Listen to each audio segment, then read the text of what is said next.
Okay, so let's do the linear pair, and then we'll talk about the examples on the back. So the linear pair are two angles that are adjacent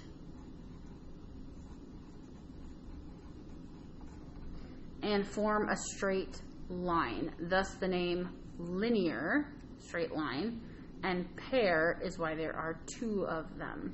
So the picture down here shows a linear pair.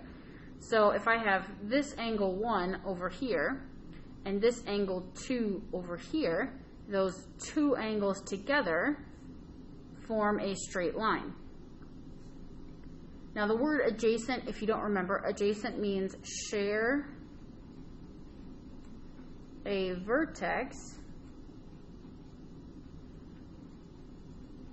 and a side. So they share this vertex H and they share this ray. And they also don't overlap at all, so no common interior points. Okay? So that's linear pair. And then that leads us into the linear pair theorem, which is the first thing that we can prove.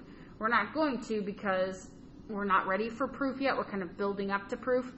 But because it's a theorem, we could do a proof of it.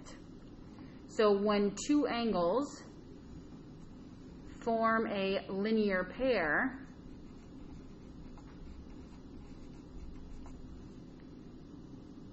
they add up to, so this is a straight line. Do you know how many degrees are in a line? This might help. If I drew from here to there, that looks like it's half a circle. And a circle is 360 degrees. So it's half, so it's 180 degrees. So a straight line is always 180 degrees. So that is something you are going to have to bring to a problem. If you see a straight line, the straight line you're going to have to know is 180 degrees. Okay, so my general equation for linear pair is it's going to look very much like angle addition. It's going to be this angle plus that angle equals, but then you have to put the 180 on the right side there. So it's going to be measure of angle, GHJ, plus the measure of angle, JHI, equals, and then that's where your 180 is going to go. Then you'll substitute the numbers in. Now in this problem it tells you that JHI, this one right here, is 50 degrees. So when I substitute that 50 in, I still have the measure of angle GHJ. Subtract the 50, so I know is 100. GHJ is 130 degrees. Now again, we are going to have to put the reason in there. So when I throw my reason into this as well, our reason is going to be linear pair theorem. Okay, so now for angles, we have three options, and you've learned 3 of your 6 options. You have your angle bisector, definition of angle bisector, angle addition postulate, and linear pair theorem. Those are your 3 options. Okay, so we're going to turn the page and we're going to practice the 2 that we learned from this day 2.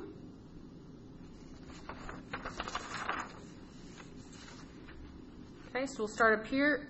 We've got 3 examples, so we'll start at 1 and work our way down. It does not say bisector, so we're not using bisector. Okay, so we're not using definition of bisector. It doesn't look like a straight line, so it's not linear pair. So then I am doing angle addition. So for my angle addition, I'm going to take this left side plus the right side and set it equal to the whole thing. So my left side is the measure of angle, ABD, plus the measure of angle, DBC equals the entire angle ABC.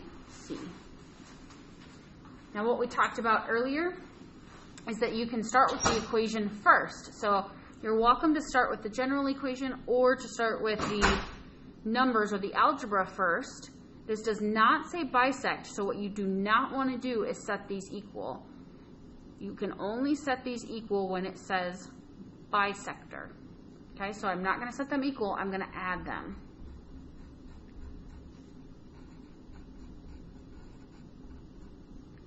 Add those two together and set it equal to the total. Well, the total you have to find up here in the problem. So ABC, that's our total, is 128. Okay, so these three things are the important part for today, and then the algebra kind of comes as an afterthought. So add those two combined like terms.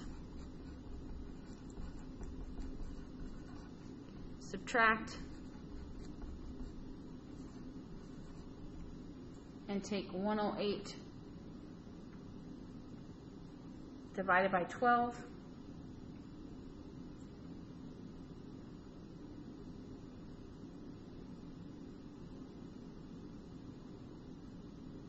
Which is 9.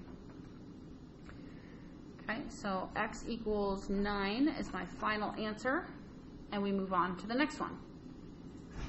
Okay, so again, you are looking for, does it say bisector? Does it look like a line? So your three options are definition of angle bisector. That's not it, because it doesn't say bisect. Does this look like a straight line? No. So it's not linear pair theorem. So now what we're going to do is we're going to add the angles together. So angle, addition, and it is a postulate. I didn't put that above here, postulate.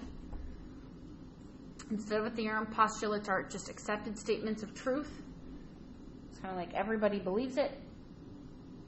We're good with it. We don't have to prove it.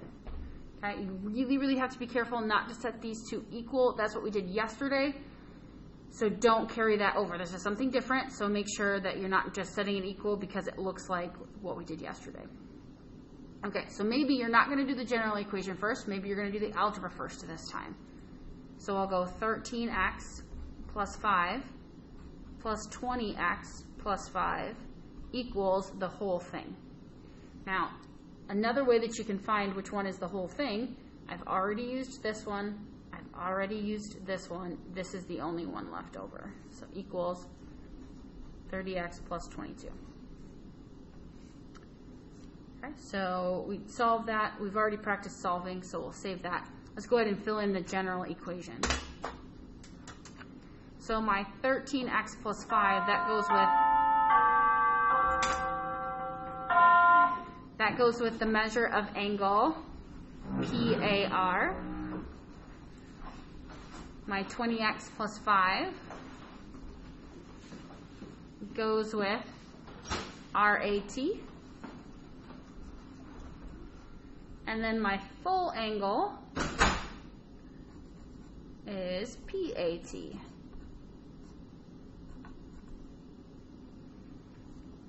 Okay, and that's the most important part for us right now. I know your algebra is solid. I know you can solve that. So let's go on to the last one, number 5.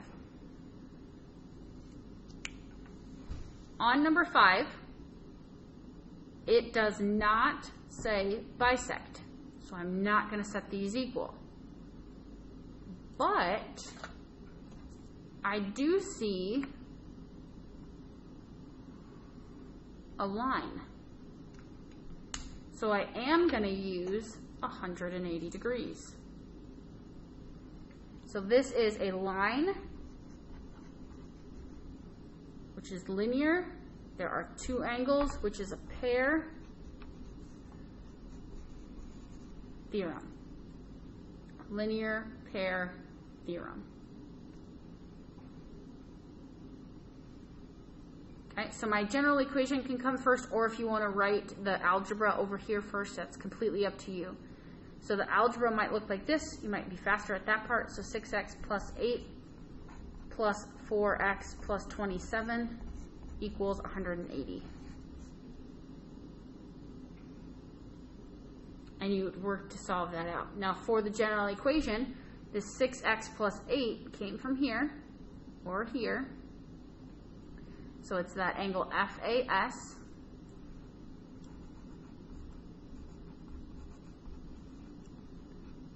plus, now this 4x plus 27, that's up here, or it's right here, so SAT